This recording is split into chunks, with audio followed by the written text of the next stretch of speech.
Childhood wounds, childhood trauma, childhood boundaries এই শব্দগুলোর সাথে আমরা কিন্তু অনেকেই পূর্ব পরিচিত, আবার অনেকে পরিচিত নয়।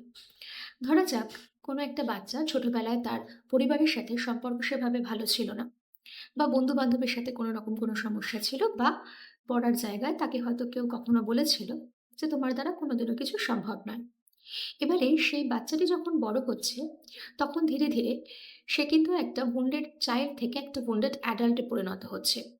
তার এই যে ছোট ছোট না গুলো বা এই যে ছোট ছোট খামতিগুলো, সেটা কিন্তু পরবর্তীকালে গিয়ে একটা বিরাট খামতির আকার ধারণ করছে। তোমার দ্বারা কোনোদিনও কিছু সম্ভব নয়, এটা একটা মানুষের জীবনে পরবর্তী জীবনে এগিয়ে চলার জন্য একটা বিশাল বড় বাউন্ডারি তৈরি করতে পারে।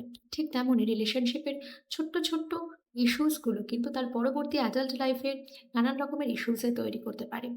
তাই নিজের বর্তমানের যে সমস্যাগুলো আপনি ফেস করছেন, সেগুলোকে আইডেন্টিফাই করার জন্য একটু পেছনের দিকে হেঁটে এসে দেখাটা খুব দরকার যে আমার ছোটবেলায় রিলেশনশিপসগুলো বা আমাকে কে কি বলেছিল, সেই জিনিসগুলো আমাকে কতটা হার্ট করেছিল সেই সময়, যেখান থেকে আমি একটা অটোমেটিক বাউন্ডারি তৈরি করে ফেলেছি। এটা আইডেন্টিফাই করাটা একটু দরকার। তাই নিজের প্রতি যত্নশীল হন, সুস্থ থাকুন, ভালো থাকুন। সকলকে শুভ সন্ধ্যা।